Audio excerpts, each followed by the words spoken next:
Hello everyone, मी रेहान शेख तुम्हा सर्वांचं स्वागत करतो आजच्या व्हिडिओमध्ये. आज आपण बघणार आहोत पेअर ऑफ स्ट्रेट लाईनचे काही शॉर्टकट आणि ते शॉर्टकटचा यूज करून आपण काही क्वेश्चन सॉल्व्ह करणार आहोत. तर सगळ्यात पहिला प्रश्न आहे, एक जॉईंट इक्वेशन दिलेलं आहे आणि ह्या जॉईंट इक्वेशन वरनं आपल्याला थिटा अँगल काढायचा आहे.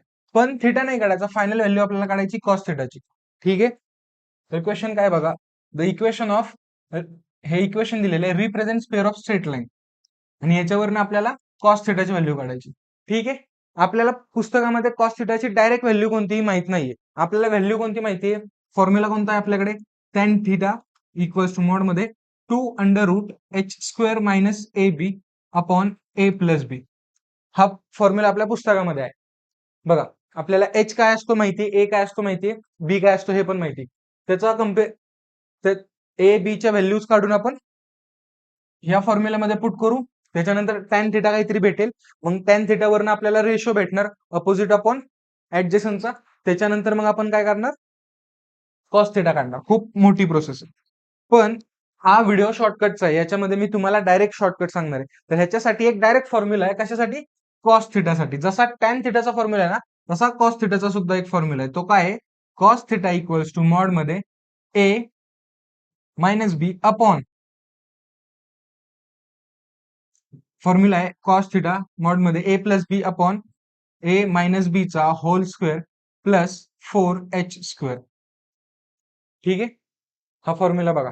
फॉर्म्युला काय, cos theta equals to mod मध्ये A plus B upon under root A minus B चा होल स्क्वेअर प्लस 4h². आता ए आणि बी च्या व्हॅल्यू इथनं काढा. ह्या इक्वेशनला कम्पेअर कशासोबत करणार आपण, A X square plus 2hxy plus by² plus 2gx plus 2fy plus C equals to 0. आपल्याला लागतात कशा कशाची व्हॅल्यू, ए बी आणि एच. तर ए म्हणजे काय, एक्स स्क्वेअरचा कोइफिशियंट, तो काय 1. 2h म्हणजे काय, एक्स वायचा कोइफिशियंट, तो काय -3. म्हणजे एच काय झाला आपला -3/2. आणि आपल्याला आणखीन एक व्हॅल्यू लागते कशाची, बी ची. बी काय असतो, वाय स्क्वेअरचा कोइफिशियंट, तो काय 2. आपल्याला तिन्ही व्हॅल्यूज भेटल्या, त्या या फॉर्म्युल्यात पुट कर, आपला आन्सर येईल. हे बघा, मॉड मध्ये ए काय आपला 1, बी काय 2, 1 + 2 अपॉन अंडर रूट 1 - 2 चा whole square plus 4 into H काय -3/2, -3/2 चा होल स्क्वेअर. आता याला सॉल्व्ह करा. हे काय येणार, वर काय येणार 1 + 2 मॉड मध्ये 3 अपॉन अंडर रूट, हे काय आलं 1, -1 आलं, -1 चा स्क्वेअर 1 प्लस हे काय होणार 4 इंटू 9/4. म्हणजे ह्या 4 ला हा 4 कॅन्सल. म्हणजे आता हे आलं काय 3 upon under root 1 + 9 equals to 1 upon 3 upon under root 10. हे आलं आपलं फायनल आन्सर. ऑप्शन कोणता आहे, बी. ठीक आहे. जर तुम्ही पुस्तकात दिलेल्या पद्धतीने सॉल्व्ह केलं तर खूप मोठं गणित आहे आणि खूप जास्त वेळ लागणार आहे सीईटी मध्ये. पुस्तकात दिलेला फॉर्म्युला काय होता, tan theta equals to 2√h² minus A B upon A plus B. त्याच्यावरनं तुम्ही टॅन थिटा काढणार, मग टॅन थिटा निघाल्यानंतर रेशो काढणार, रेशोच्या नंतर तुम्ही ट्रायंगल, मग कॉस थिटाची व्हॅल्यू काढणार. खूप लेंदी प्रोसेस आहे. त्याच्यापेक्षा डायरेक्ट हा फॉर्म्युला लक्षात ठेवा. काय formula, cos theta equals to, formula मी इथं नीट लिहून देतो तुम्हाला. Cos theta equals to mod मध्ये A plus B upon under root A minus B चा होल स्क्वेअर प्लस 4h². हा फॉर्म्युला लक्षात ठेवा. हे फक्त कधी ऍप्लिकेबल आहे, जेव्हा जॉईंट इक्वेशन असेल तेव्हा, ते पण लाईनचं. आता पुढचा प्रॉब्लेम बघा. पुढे काय दिलेलं आहे, क्वेश्चन काय बघा, find the acute angle between diagonals of parallelogram whose vertices are. त्यांनी एबीसीडी हे डायगोनलचे व्हर्टायसेस दिलेले आहेत आणि काय करायचं आपल्याला, डायगोनल मधला अॅक्यूट अँगल करायचा आहे. सोपं की नाही ते, बरोबर आहे का नाही. बघा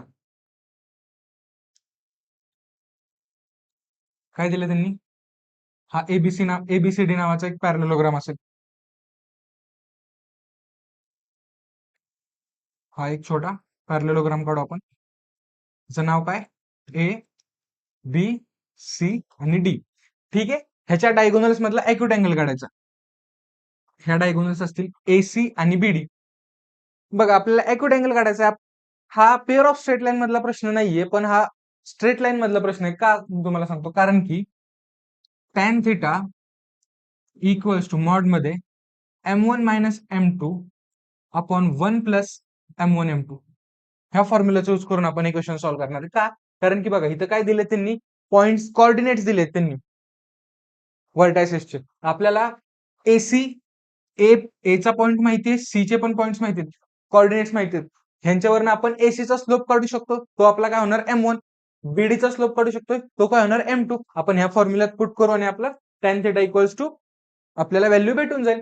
तर आपला आता अल्टिमेट टार्गेट काय, स्लोप ऑफ एसी हे काढायचं आणि स्लोप ऑफ बीडी काढायचं. जेव्हा दोन व्हर्टायसेसचे पॉइंट्स दिलेले असतात त्यावेळेस स्लोप कसा काढायचा, y2 minus y1 upon x2 minus x1. AC साठी बघा, ए आणि सी, y2 मायनस y1 म्हणजे काय होणार, 3 मायनस ऑफ मायनस 1 म्हणजे प्लस 1 अपॉन 2 मायनस 2, हे काय झालं 4 अपॉन 0. आता स्लोप ऑफ बीडीचा स्लोप कसा काढणार, y2 मायनस y1 म्हणजे 0 मायनस 2, 0 मायनस 2 म्हणजे काय येणार मायनस 2 अपॉन 4 मायनस 0, हे बघा 4 मायनस 0 हे काय आलं 4 इक्वल्स टू मायनस 1/2. बरोबर आहे का? पण जर तुम्ही नीट बघितलं ना, तर एनिथिंग अपॉन 0 हे काय असतं, नॉट डिफाईन असतं, इन्फिनिटी असतं. म्हणजेच आपला स्लोप ऑफ एसी काय आला इनफायनाइट आणि स्लोप ऑफ बीडी काय आला -1 अपॉन -1/2. आता काय करायचं, ठीक आहे. ह्याचा डायरेक्ट शॉर्टकट पण आहे. ज्यावेळेस अशी कंडिशन येते त्यावेळेस डायरेक्ट आपण टॅन थिटा कसा काढतो त्याचा शॉर्टकट पण आहे. पण मी त्याच्या अगोदर तुम्हाला ह्या व्हॅल्यू M1 आणि M2 च्या ह्या फॉर्म्युलात प्रूफ करून पुट करून दाखवतो की नक्की सॉल्व्ह कसं करायचंय. लक्ष द्या आता एकदा. M1 काय आहे आपला इन्फिनिटी आणि M2 काय -1/2. तर मी डायरेक्ट इथे ठेवतो इन्फिनिटी मायनस 1/2 चं काय झालं -1/2 चं +1/2 अपॉन 1 प्लस इन्फिनिटी इंटू 1/2. ठीक आहे. आता लक्ष द्या. आता जी गोष्ट करणार आहे ना ती सगळ्यात महत्वाची गोष्ट आहे, कारण की परीक्षेत आपल्याला असं काहीतरी करणं, ऍडजस्टमेंट करणं एवढं डोकं चालत नाही परीक्षेत, कारण की परीक्षेचं प्रेशर असतं, टेन्शन असतं, सगळ्या गोष्टी असतात. तुम्हाला काय करायचंय, वर आणि खाली म्हणजे न्यूमरेटर आणि डिनॉमिनेटर मध्ये इन्फिनिटीने डिवाइड करायचं. बघा म्हणजे काय होणार, ह्या टर्मला इन्फिनिटीने डिवाइड केलं तर कसं होणार, infinity upon infinity plus 1/2 upon infinity upon 1 upon infinity plus infinity into 1/2 upon infinity. ठीक आहे. आता इथे जर बघितलं इन्फिनिटीला इन्फिनिटी कॅन्सल होते, मग इथं काय येणार 1 प्लस 1/2 अपॉन इन्फिनिटी म्हणजे एनिथिंग अपॉन इन्फिनिटीचा आन्सर असतो 0, म्हणजे इथं काय होणार 0 अपॉन सेम 1 अपॉन इन्फिनिटी म्हणजे हे काय झालं 0, म्हणजे एनिथिंग अपॉन इन्फिनिटी 0. आता हे काय होणार, इन्फिनिटीला इन्फिनिटी पुन्हा कॅन्सल आउट होणार, मग इथं काय राहिलं फक्त प्लस 1/2. हा -1/2 आहे इथं, -1/2 मायनस हा काय राहिला -1/2. मग आता ह्याचा आन्सर काय आलं 1 अपॉन -1/2, म्हणजेच हे आलं -2. बरोबर आहे का नाही, हा खालचा 2 वर गेला, उत्तर आलं 2. Therefore tan theta equals to -2. Therefore theta equals to tan inverse -2. ठीक आहे. tan इनवर्स 2 आलं, सॉरी -2 नाही, हे +2 होणार. tan इनवर्स 2 आलं, इथनं मॉड आपण ओपन केला, हे प्लस झालं, आपला आन्सर आलं काय tan इनवर्स 2. ठीक आहे. तुम्हाला कळाल्या सगळ्या गोष्टी. आता ह्याचा शॉर्टकट सांगतो तुम्हाला. ज्या वेळेस पण असं येईल, ज्यावेळेस अशी एखादी कंडिशन येईल, तुम्हाला ही ऍक्सेस दिली असेल आणि तुम्हाला असं सांगितलं की बाबा एक लाईन आहे ही जी परपेंडिक्युलर टू एक्स ऍक्सिस आहे किंवा पॅरलल टू वाय ऍक्सिस आहे, ह्या लाईन मधला आणि एक दुसरी लाईन आहे अशी, ह्या लाईन मधला तुम्हाला अॅक्यूट अँगल काढायचा, हा थिटा. तुम्हाला ह्या लाईनचा स्लोप माहितीये काय असणार, स्लोप काय असतो टॅन थिटा. ह्या लाईन इथे थिटा काय 90 डिग्री, म्हणजे ह्या लाईनचा स्लोप काय झाला आपला इन्फिनिटी. ठीक आहे. पण ह्या लाईनचा काहीतरी स्लोप असेल ना अवेलेबल एम, ह्याला मी M2 म्हणतो, हा M1 आणि हा M2, हा काहीतरी व्हॅल्यू भेटेल मला इथे. त्यावेळेस ह्या दोन लाईन्स मधला अँगल, म्हणजे मी तुम्हाला सांगतो ही लाईन आणि ही लाईन L1 आणि L2 ज्या ब्लू कलरने दाखवले आहेत, ह्या लाईन्स मधला अँगल काय असणार, tan theta equals to 1 upon M2. Mod मध्ये 1/m2 हे डायरेक्ट आहे. म्हणजे ज्यावेळेस परीक्षेमध्ये असा एखादा क्वेश्चन येईल जिथे तुम्हाला tan theta equals to angle विचारला असेल एखादा दोन लाईन्स मधला जॉईंट इक्वेशन, दोन लाईन्स मधला, आणि त्याच्यापैकी एक लाईन जी आहे ती परपेंडिक्युलर टू एक्स ऍक्सिस किंवा पॅरलल टू वाय ऍक्सिस आहे, त्यावेळेस ह्या दोन लाईन मधला अँगल काय येणार 1/स्लोप ऑफ अदर लाईन. ठीक आहे, ही एक कंडिशन झाली. आणि आता दुसरी एक कंडिशन काय असू शकते की बाबा तुम्हाला हे आपले कोऑर्डिनेट ऍक्सिस आहे आणि दोन लाईन्स दिल्यात, त्यापैकी एक लाईन आहे which is perpendicular to Y axis और पॅरलल टू एक्स ऍक्सिस, दोन्ही लाईन सेमच आहेत. त्यावेळेस ह्या लाईनचा स्लोप काय होणार एक्स ऍक्सिसचा स्लोप काय असतो 0, म्हणजेच ही लाईन त्याला पॅरलल म्हणजे ह्या लाईनचा स्लोप काय होणार 0. आणि त्यावेळेस तुम्हाला ह्या दोन लाईन मधला अँगल विचारला असेल. हा हा कसा काढणार, ही लाईन आपला हा M1 आहे तो काय झाला 0 आणि हा M2. ठीक आहे, ह्या लाईनचा स्लोप काय असणार 0 असणार.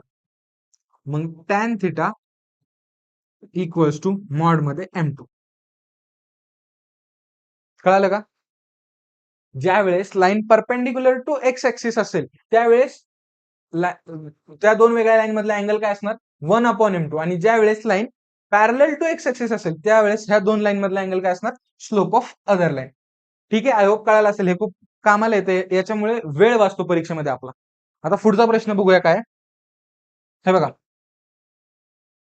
पुढचा प्रश्न काय दिलाय, the slope of lines represented by, हे एक जॉईंट इक्वेशन आहे लाईनचं, are in the ratio of 2:3, then H ची व्हॅल्यू विचारली, म्हणजे इथं जो एच आहे त्याची व्हॅल्यू विचारली.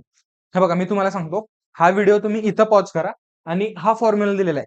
आता इथं ह्याच्यामध्ये एम आणि एन काय ते सांगतो तुम्हाला अगोदर. एम आणि एन म्हणजे हा रेशो, हा M:n मध्ये रिप्रेझेंट केलेला असतो. एम आणि एन च्या व्हॅल्यू टाका. ए बी च्या व्हॅल्यू कशा काढायच्या, ह्या इक्वेशनला तुम्ही कशासोबत कम्पेअर करणार, ax² plus 2hxy plus by² equals to 0. म्हणजे इथनं मला ए काय भेटला 6, 2h as it is 2h आहे, बी काय भेटला 1. ए 6 इथे पुट करा, बी 1 इथे पुट करा, आणि एच तर आपल्याला काढायचं आहे, आणि एम आणि एन काय आहेत 2 आणि 3, ह्या सगळ्या व्हॅल्यू इथे पुट करा. तुमचा आन्सर एक काढा आणि मग माझा आन्सर तुमच्या आन्सरला मॅच होतोय का ते चेक करा. ठीक आहे, आय होप तुम्ही क्वेश्चन सोडवला असेल आणि सोडून झाल्यानंतर तुम्ही हा व्हिडिओ पुन्हा स्टार्ट केला असेल. तर आता आपण सोडूया.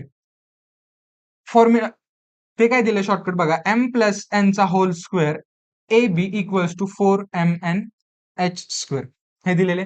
आता ह्याच्यामध्ये मला फक्त व्हॅल्यू पुट करणे, एम आणि एन काय 2 आणि 3, 2 + 3 चा होल स्क्वेअर, ए बी काय, ए काय 6 आणि बी ची व्हॅल्यू काय 1 इक्वल्स टू 4 इंटू 3 एम आपलं 2 इंटू 3 इंटू h² तर आपल्याला काढायचं आहे. ह्याच्यात आता फक्त अननोन व्हॅल्यू कुठली एच ची, हे काय आलं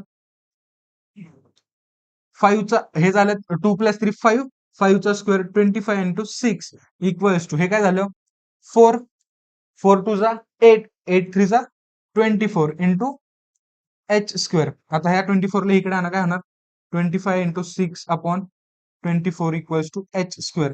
हे काय झालं 6 1 जा 6, 6 4 जा 24, म्हणजे हे h² काय आला आपला h² इक्वल्स टू 25/4.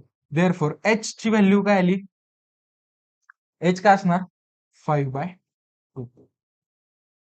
ठीक आहे, कळालं, h काय असणार प्लस मायनस 5/2.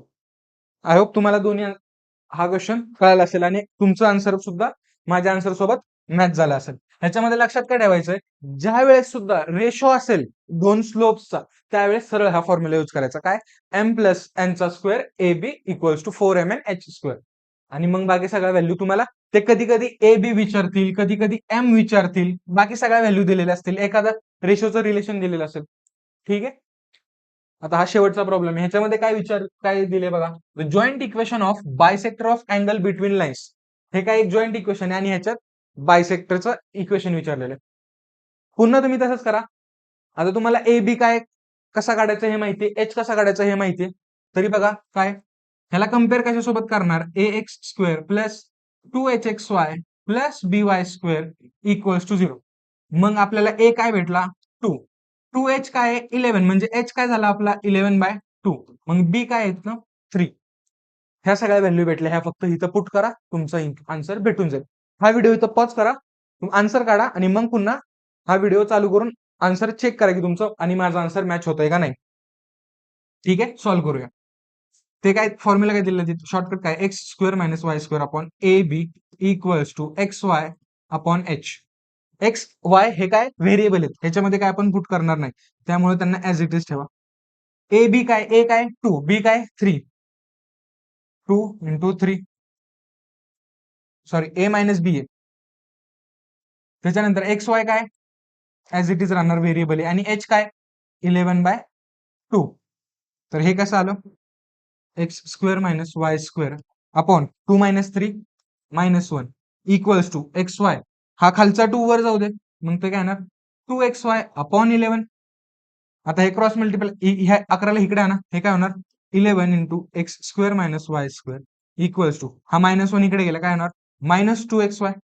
म्हणजेच हे काय झालं 11, ह्या 11 ला आतमध्ये घेऊन चला, -11y square equals to -2xy. आता 2xy पलीकडे, त्याला इकडे आणा, म्हणजे इकडे निगेटिव्ह, इकडे आल्यावर काय होणार पॉझिटिव्ह, म्हणजे 11x square plus 2xy minus 11y square equals to 0. हेच आहे आपलं फायनल आन्सर. ठीक आहे, आय होप तुम्हाला क्वेश्चन्स कळाले असतील, जेवढे पण या व्हिडिओमध्ये घेतले. चारी वेगळे क्वेश्चन्स होते. आता तुमचं काम काय आहे की पुस्तकामध्ये किंवा वेगवेगळ्या ऍप्स वरती, ऍप्लिकेशन्स वरती जाऊन अशा टाइपचे प्रॉब्लेम शोधणं, ज्याच्यामध्ये हे चारही शॉर्टकट्स यूज होतील आणि क्वेश्चन सॉल्व्ह करणे. ठीक आहे, हा व्हिडिओ तुम्हाला आवडला असेल तर लाईक करा, क्वेश्चन कळाले असतील तर आपल्या मित्रांपर्यंत पोहोचवा, त्यांना पण सांगा की बाबा हे चॅनल आहे. आणि जर तुम्हाला खरंच कळालं असेल तर कमेंटमध्ये सांगा की बाबा आम्हाला कळालं सर. ठीक आहे, जर हा व्हिडिओ आवडला असेल तर लाईक करा, चॅनलवर नवीन असाल तर सबस्क्राईब करा. मी भेटतो तुम्हाला पुढच्या व्हिडिओमध्ये. All the best.